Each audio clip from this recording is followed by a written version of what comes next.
Nah, artinya memang beliau ini dari sisi pendidikannya itu luar biasa sekali.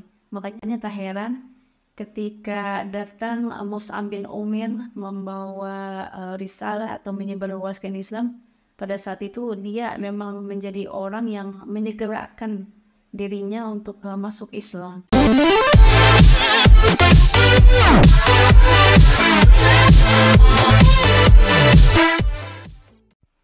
Assalamualaikum warahmatullahi wabarakatuh. Kembali lagi sama aku Liza di Suara Liza. Nah, kali ini Suara Liza masih akan kembali menceritakan tentang sosok wanita mulia yang dikenal dengan nama Sayyidah Rufaidah Al-Aslamiyah. Nah, saya mengetahui tentang beliau ini dari Umi Fairuz Ar-Rahmini atau istri dari Buya Yahya, teman-teman. Nah, baik. Dikarenakan Sayyidah Rufaidah ini ada beberapa pendapat. Ada yang mengatakan nama asli beliau adalah Kuaibah binti Asad. Nah, dikatakan Sayyidah Rufaidah atau Rufaidah ini beliau karena memang senang menolong, senang membantu gitu. Jadi al-inayah wal ato. Al-inayah penolong, wal ato adalah pemberian. Kadang memang orang tuh diberi nama dengan tujuan agar dia itu sesuai dengan namanya. Karena kan sering kita mendengar bahwasannya nama itu merupakan sebuah doa. Maka dikatakan Sayyidah Rufaidah ini dia memiliki kepribadian atau diberi nama yang sesuai dengan kepribadiannya. Dia itu senang menolong dan juga senang memberi. Sayyidah Rufaidah ini dia merupakan putri dari seorang dokter yang cukup masyhur kala itu. Dia memiliki segudang pengalaman dan juga pengetahuan di bidang kedokterannya, di bidang medisnya, yang membuat dia mungkin lebih terkenal. Dan dia Sayyidah Rufaidah ini tentu sebagai anaknya mungkin sering memperhatikan, sering membantu ayahnya. Nah, oleh pengalamannya yang segudang itu, dia ini memiliki banyak sekali metode dan dia mencampurkan berbagai macam metode dalam mengobati pasien-pasiennya. Seperti yang dia gunakan itu seperti mencampurkan tanaman-tanaman herbal gitu ya. Dia gunakan juga kadang menggunakan hewan. Bahkan juga dia kadang menggunakan air kencing unta. Ya nggak heran sih pada zaman itu karena kan zaman jahiliyah pasti kan belum syariat Islam itu belum sampai kepadanya. Seperti bekal juga dia mengetahui tentang hal itu gitu. Bahkan kadang juga dia mencampurkan teknik pengobatannya itu seperti kayak dukun gitu. Kalau sekarang mungkin kayak jambe-jambe begitu. Nah, dia gunakan hal seperti itu juga.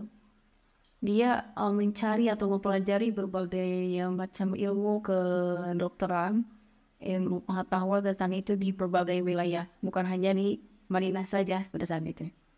Dia yang suka berdagang itu kan, ketika pergi ke negeri orang, dia tuh mempelajari ilmu kedokteran, ilmu kesehatan yang ada di wilayah itu. Nah, tidak banyak diceritakan mengenai ayahnya ini. Bahkan kapan beliau wafat pun itu tidak diceritakan. Hanya saja diceritakan bahwasannya Sayyidah Rufaidah ini dia mengambil banyak dari ayahnya di bidang ilmu kesehatan.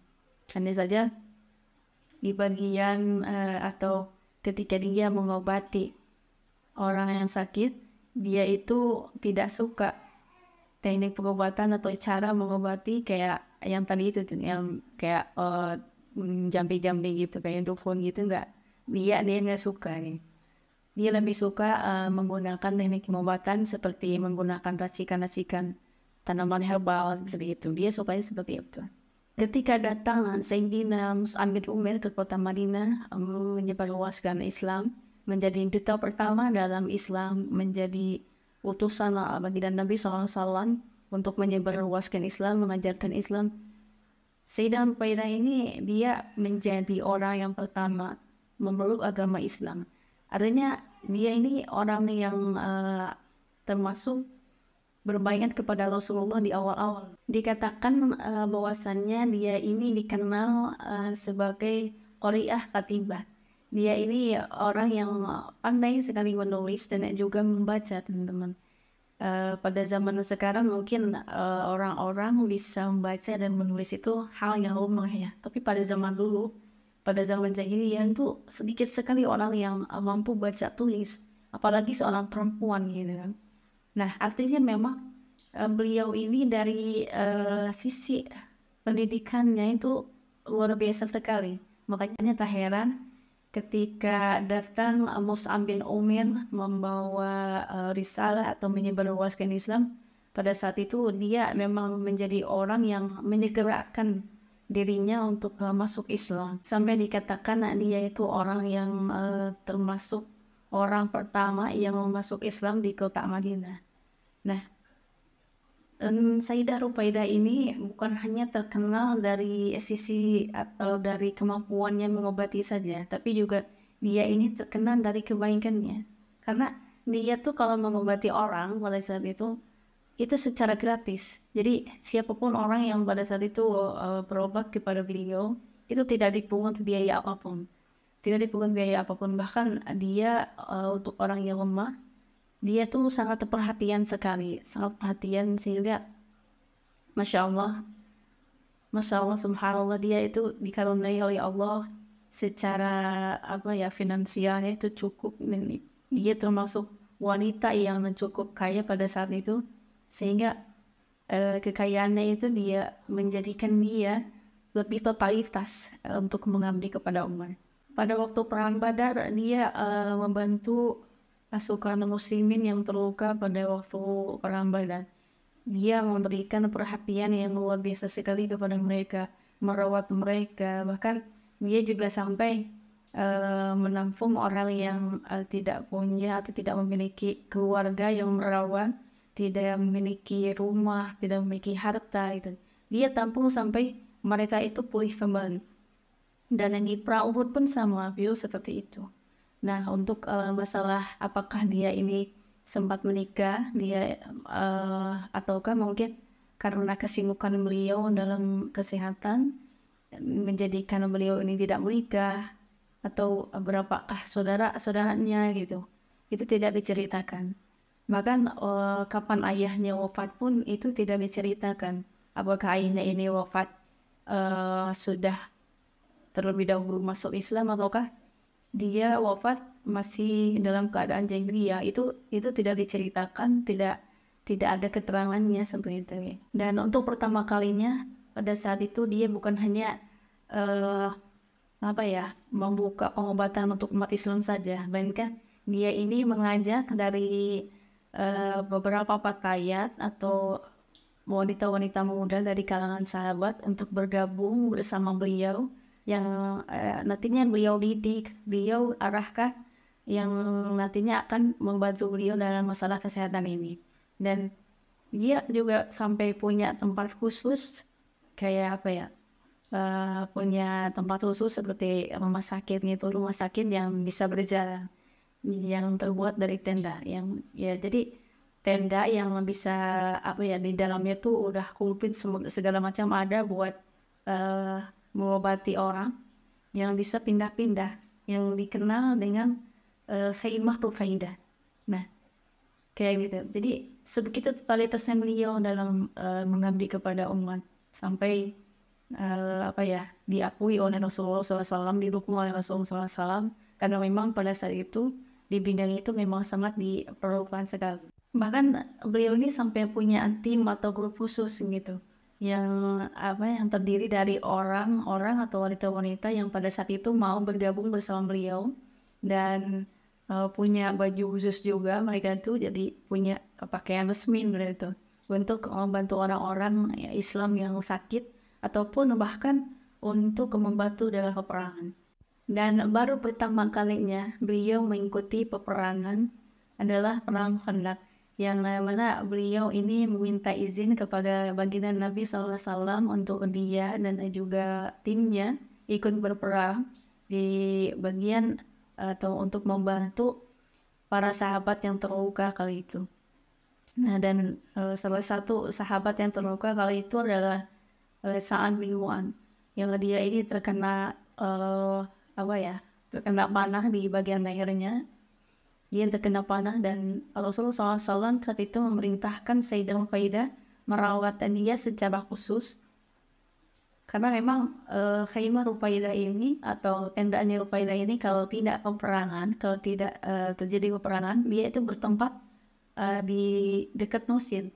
Jadi panggilan Nabi SAW dengan bisa sering melawat menjenguk dia. Luar biasa sekali apa yang dilakukan oleh Sayyidah Ruqaidah ini tentang bagaimana dia menggunakan keahliannya, menggunakan kemampuannya untuk berjuang bersama Nabi SAW.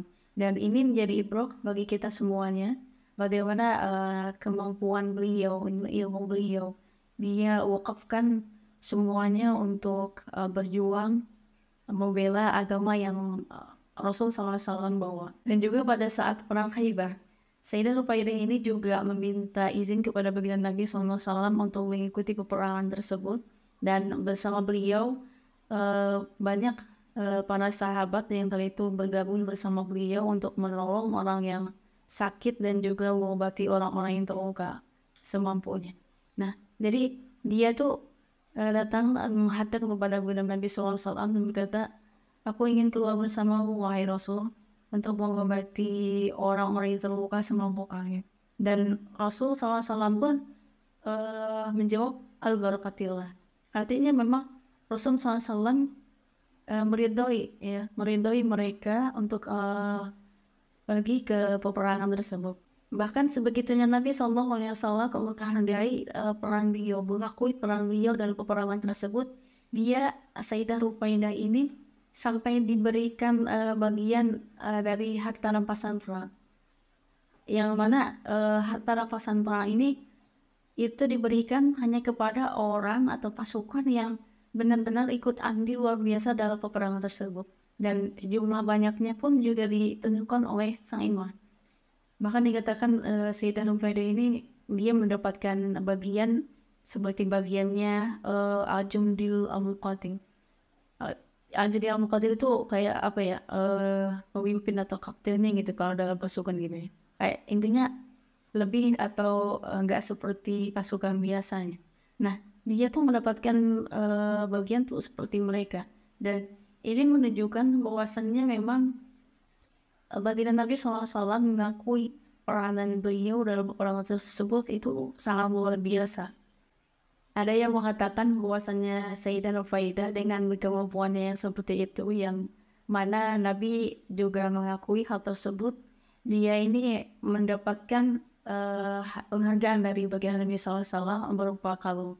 Ada juga yang mengatakan kalung ini diberikan kepada Sayyidah Ruqaidah atas jasa-jasa beliau, atas peranannya beliau. Ada juga yang mengatakan kalung ini diberikan kepada timnya. Yang jelas ada yang diberikan kalung oleh baginda Nabi SAW atas peranannya dalam bidang kesehatan.